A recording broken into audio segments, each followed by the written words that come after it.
There are events that tear life apart with such brutality that even the most imaginative crime novelist wouldn't dare invent them. The story I'm telling you today, so incredible and insane, undoubtedly belongs in this category. No ordinary mysterious death in a secluded manor house. No vanished jewel of immeasurable value. No, his story is about the unconquerable human will to survive and a fate that mocks even all laws of probability. Bangkok had him again. The humidity clung to his body like a second skin as Thomas stumbled along Khao San Road. Too much to drink, too little sense. The night pulsed around him, a kaleidoscope of neon and voices that numbed his senses. His backpack lay safely stored in his hostel, but his passport and keys? Gone. The loud voices, the pounding music, the life around him blurred into a single hazy nightmare. Everything looked the same in the darkness as he desperately tried to find his way back. His hostel, a bed, just a few streets away. The alcohol burned in his veins, his body screamed for rest. The shortest route led through unknown paths, through a wild piece of land that no one noticed. Darkness swallowed everything. Only the faintly glowing streetlights left narrow strips of light like bleeding wounds in the night. His feet stumbled uncertainly over the uneven ground. Every step was a battle against gravity. Then it happened. Out of nowhere, the ground gave way beneath him. A scream tore through the night. Air, stifling and humid, enveloped him. He plunged into the depths, landing on stinking, slimy muck. Pain exploded through his body like 1,000 needles. He lay in a claustrophobic depth, darkness embracing him with ice-cold arms. The lighter in his pocket was almost empty, his phone shattered. No help, no sound that penetrated the roar of the city. 2 days, 2 endless days without water, without food. His body screamed, but his voice remained trapped in the void. On the second day, when hope had already withered to a weak whisper, he felt a lateral opening in the shaft wall. Hope flared up like a spark in the darkness. His hands felt along the cold, slimy walls, found a narrow passage. With his last strength, he crawled forward, the lighter as a flickering lantern, a desperate fight against the all-consuming darkness. The tunnel ended in a rusty room, some kind of abandoned workshop. Rusted tools lay scattered like the remains of a forgotten world. A heavy door blocked the exit. With a metal pipe, he fought against the unyielding iron, his muscles burning with effort. Finally, the door gave way. Freedom was within reach. It was the dead of night when he stumbled onto a deserted street. The neon light blinded him like a spotlight. But the relief didn't last long. Police officers picked him up, suspicious and harsh in their treatment. Without papers, with torn clothing, he was a suspect. The group cell was a hell of sweat and desperation. Voices in an incomprehensible language pelted him, words without meaning. He fought against the despair that threatened to consume him. The following days passed agonizingly slowly. Voices shrieked through each other. Everyone wanted to be heard. No one understood him. The stench, the crowding, the heat, a pressure that settled in his bones. Water was rarely available. The toilets were an ordeal. Then a ray of hope that gave Thomas hope again. A familiar voice in the crowd at the front of the police office called his name.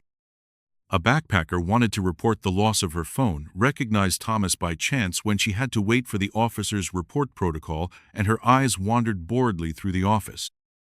Both had met on his night before his fall into the sewer hole on Khao San Road, had drunk together and taken selfies. However, the officers remained hard and made no effort to engage with the endless pleading of his fleeting acquaintance.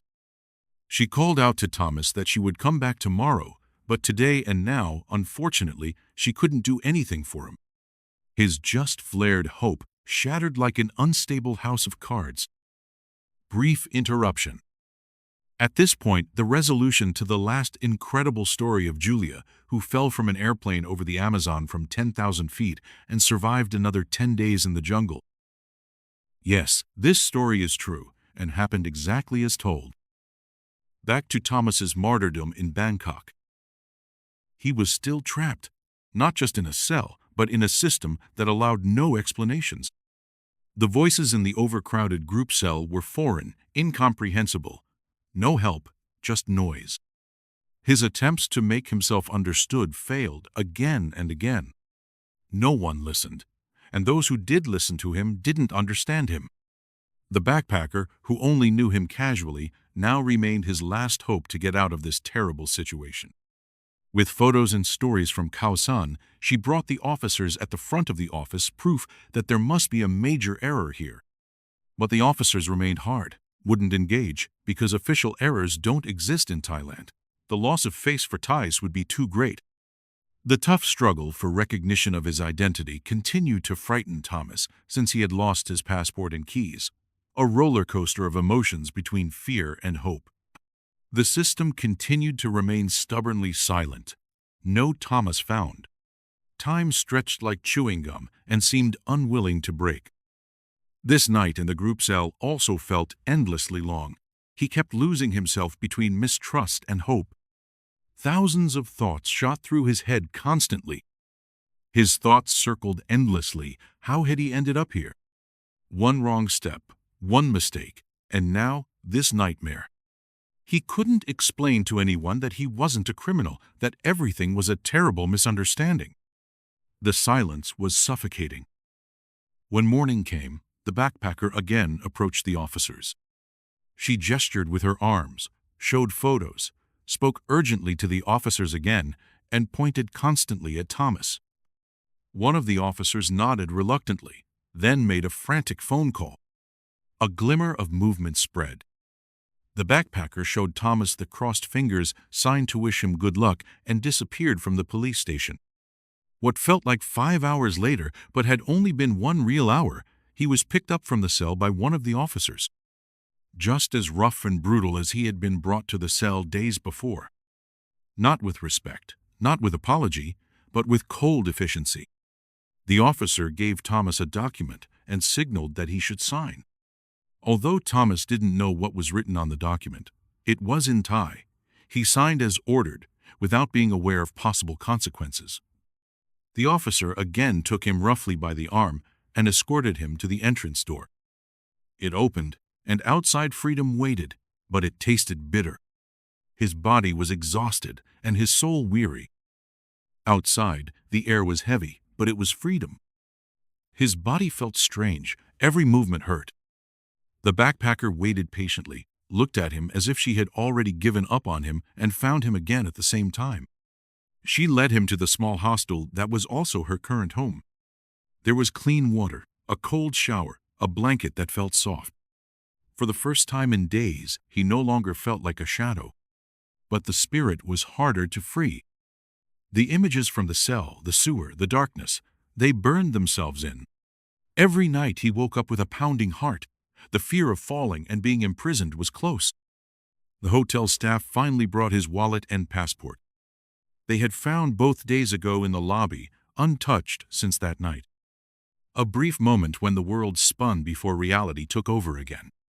His thoughts swirled as he held the documents in his hands. A step into normalcy that was still so far away. He knew that the police would never publicly admit the mistake, that his name was deleted as if he had never existed. The backpacker was a support, an anchor that held him. Time passed. The pain faded, but the scars remained. He decided not to take the return flight immediately. A few days at the beach south of the city, the sun on his skin, the salty air in his lungs were supposed to help Thomas forget his memories. There he slowly found himself again. Conversations with strangers who knew nothing of his story helped him sort out the past. A small smile returned. But when he returned to Bangkok to his hostel, he was drawn once more to the place where it all began. To that property, the open hole of the sewer canal that had changed everything. The hole was unchanged, dark and still without a cover. He took a deep breath, felt his heartbeat. This time he was sober. The fear was still there, but it no longer controlled him. With one last look, he walked on toward the night. A man who had fallen but was not broken. Then came the call at the reception. The police. Not because of the crime they had suspected him of, but because of a new case. a perpetrator who had misused his identity to commit crimes. He stood again at the center of a nightmare. But this time he was prepared. The backpacker was at his side, the consulate immediately informed. Together they found evidence that definitively proved his innocence. The real perpetrator was caught, and the mix-up was cleared up. The authorities didn't apologize officially, not even unofficially, but the files were cleaned up. He had his freedom back. But the greatest gift was something else. His life had gained new meaning. From the initial victim, he had become a fighter. The open sewer hole remained a reminder for him, a symbol of the narrow line between life and death, between freedom and captivity. Above all, he throttled his excessive alcohol consumption since then, which Thomas only really became aware of through the fall into the sewer hole. Because sober, he would never have tried to take a shortcut to the hostel, and he surely could have prevented the fall into the hole with unfogged senses. Truth. Or just fiction? You'll find out when we meet again for the next unbelievable story. If this story fascinated you, give me a like, subscribe to the channel, and leave a comment with your thoughts. Truth. Or just fiction?